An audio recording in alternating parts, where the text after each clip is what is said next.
Raymond sells cars and trucks. He has room in his lot for 510 vehicles. From experience, he knows that his profits will be greatest if he has 190 more cars than trucks. How many of each vehicle should he have? So let's go ahead and call my cars X and my trucks Y.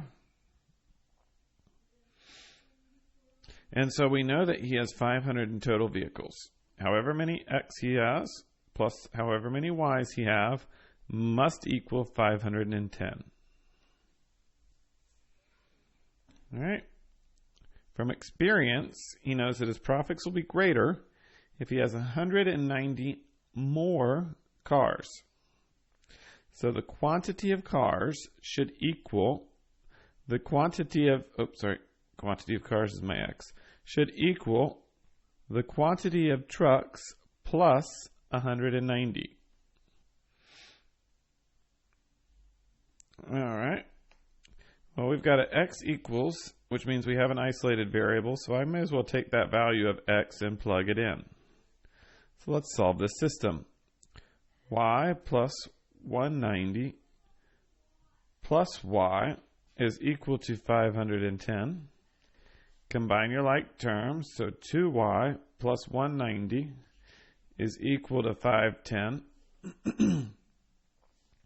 We're going to subtract 190 from both sides. And so 2Y is equal to 320.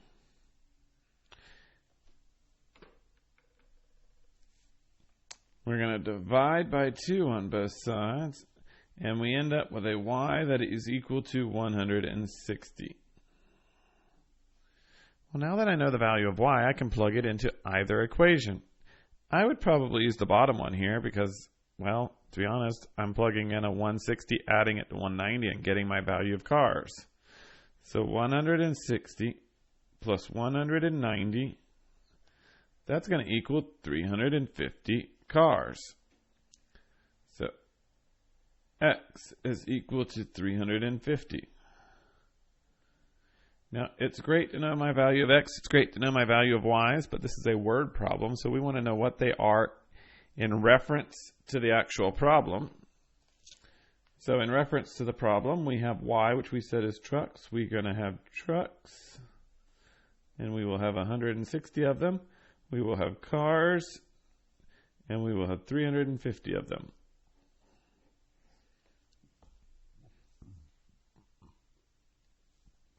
Question number 9. Shirley is 21 years older than Laura. An S and an L are pretty decent variables to use, so we may as well go ahead and use them that way. Shirley, S, is equals 21 years older, so I'm adding 21 to something. Laura, L.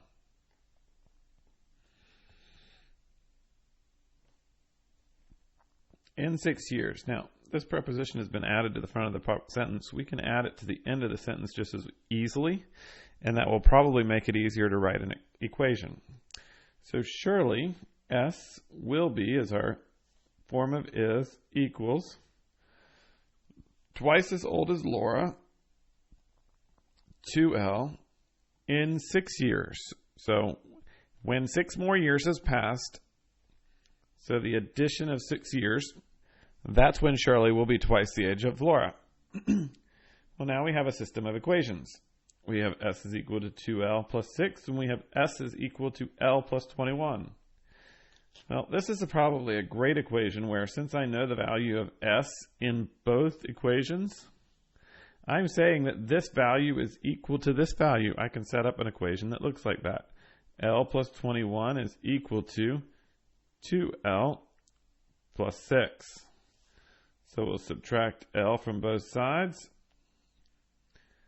and we get 21 is equal to L plus 6, and we will subtract 6 from both sides, and we will get 15 is equal to L.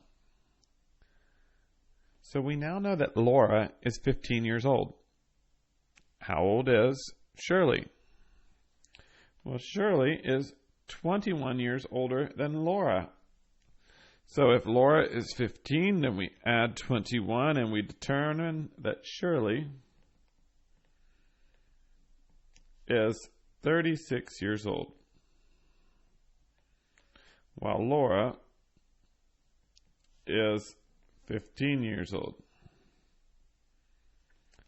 Now, if you'd like, you can check the logic of the second statement. In 6 years, will Shirley be twice as old as Laura? Well, we add 6 to 15 and we get 21. We add 6 to 32 and we get 42. 42 is twice 21, so our solution works for both logic statements. Number 10. Tommy missed school when the class solved the equation 2x minus 3 over 5 is equal to 4x minus 2. Write an algebraic proof for the solution to this equation. All right. Might be a good time to go back and review some of those proofs so that we're ready for them. But we're going to start with our 2-column proof. And unless I write really small, this may not fit, so I might have to extend my column by duplicating. But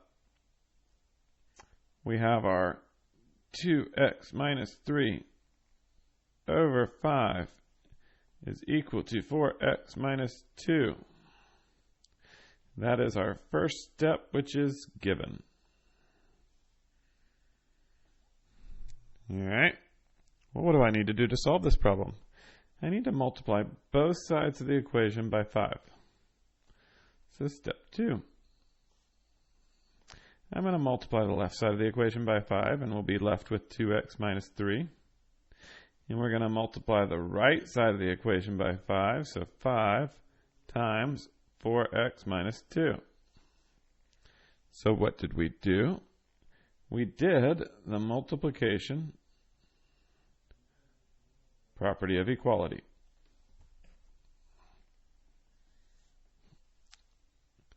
All right, well, what do I need to do next? Well, we can see that I have parentheses over here with a number in front of it, so it would probably be beneficial to distribute.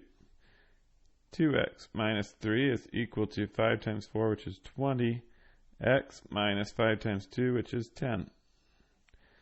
So what did we do there? We simply distributed.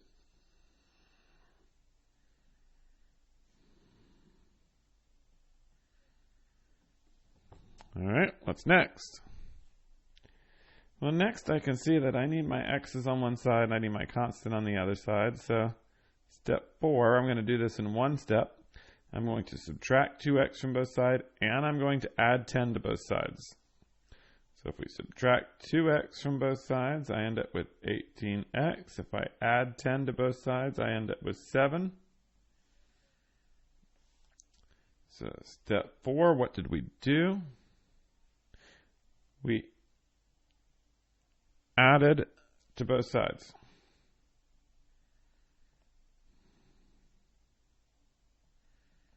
Now, some of y'all are probably thinking, about Mr. Gable, you subtracted 2x. You didn't really add. Remember that we have the additive inverse policy, which basically says I can add negative 2x.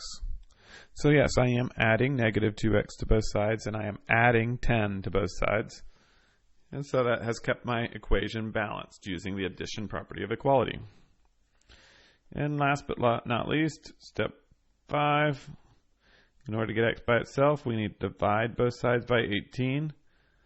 So we have 7 over 18 is equal to x. So step 5, what did we do? We did division. Property of equality. Now, you could go one more step and get your x on the left side, but there's nothing in this problem that stated that x needed to be on the left side, so I'm fine with us just finishing right there. Number 11. Badger Rent-A-Car rents compact cars at a daily rate of $23.95 plus 20 cents per mile. Well, that sounds like an equation if I've ever seen one. So the one company rents at 20 cents per mile plus $23.95. Cactus Rent-A-Car rents compact cars at a rate of $22.95 plus 22 cents a mile. Again, that sounds like an equation.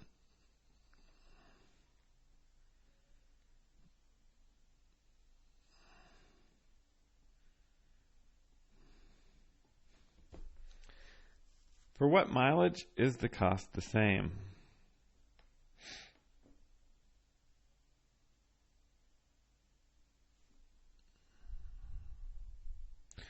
All right. So again, I've got y is isolated. I'm saying that that value is equal to this value.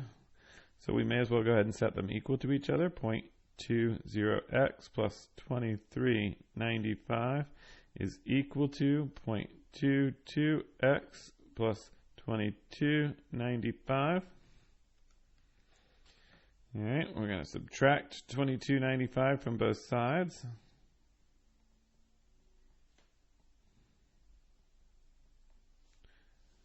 That will allow us to have 0.20x plus 1 is equal to 0.22x. All right, we're going to subtract 0.20 from both sides.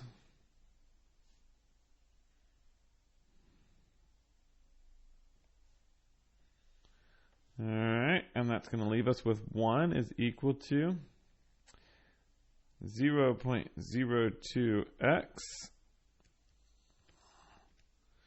And then we're going to divide by 0.02. And we will end up with x being equal to 50.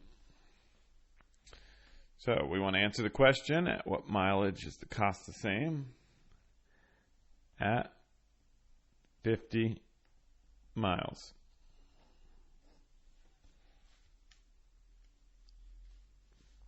Number 12.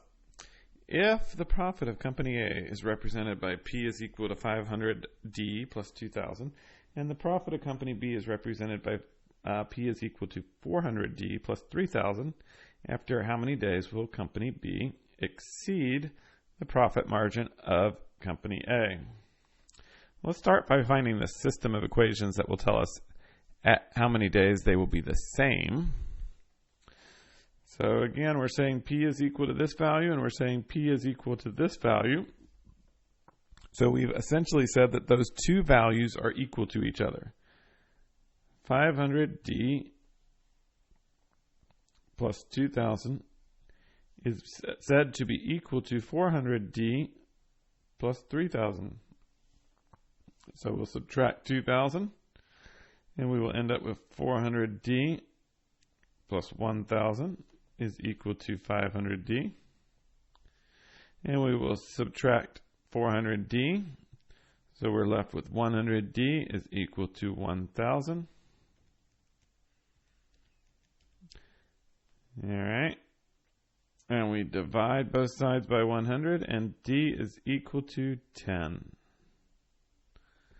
So let's remember what D represents. D represents the solution to this system of equations. It is the point where these two graphs would intersect. So after 10 days,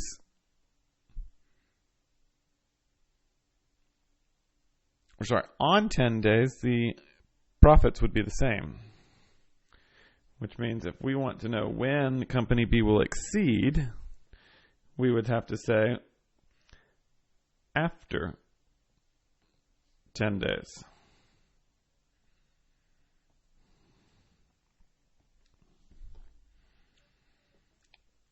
Number 13, graph y is equal to negative 3/5 x plus 2. Then find the following characteristics. All right, so we want to remember that's our y-intercept, so plus 2.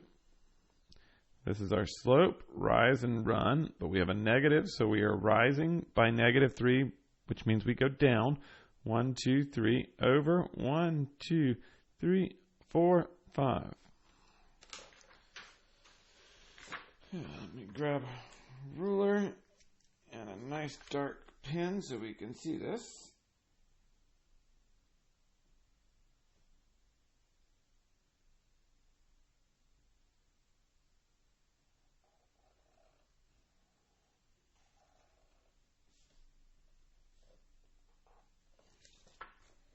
And we want to describe the characteristics. First, domain. What are our possible x values? We can see that it's going forever to the left. It's going forever to the right. So our domain, negative infinity to infinity. Our range, we can see that it is going forever up and it is going forever down. So again, negative infinity to infinity. The end behavior. Now remember, when we're talking about end behavior, we want to talk about what's happening to the y's as the x's decrease and as the x's increase. So as x approaches negative infinity, because that's where the direction we said it was going, what's happening to y? Well, as x goes further and further left, my y's are going further and further up. So as x approaches negative infinity, y approaches infinity. All right.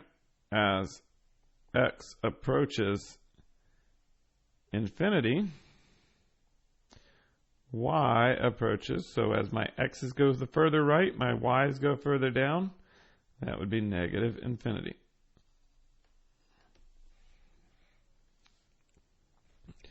Interval of increase and decrease. Interval of increase, let's start there. When is this graph has a positive slope, or is it going from left to right, moving in the upward direction? It's not.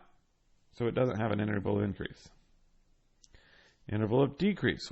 When does this graph have a negative slope? Well, for as far back as we can go, we can tell that it's always been going down. So the interval of decrease would be from negative infinity to infinity, because it is going to continue decreasing. All right. We'll start with the y-intercept because that one's more common and we were given it in our question. Y-intercept is 2. And now let's go to x-intercept. Now, the only thing we know about the x-intercept is we come down 3, we come over 5, and so it appears to come through here somewhere. Not exactly sure what its value is, so we're going to need to calculate it. So a y-intercept has an x of 0, and x-intercept has a y of 0. 0 is equal to negative 3/5 x plus 2. And so we're simply solving for x. Let's subtract 2 from both sides. So negative 2 is equal to negative 3/5 x. And then we can either divide by negative 3/5, or we know that's the same as multiplying by the reciprocal. So we're going to multiply by negative 5/3. That will simplify out everything over here. And we'll do the same to the opposite side. We'll multiply by negative 5/3. Negative and negative creates a positive. 5 times 2 is 10. Thirds is equal to x. And so we could state our solution as 10 thirds, comma 0 for our x-intercept.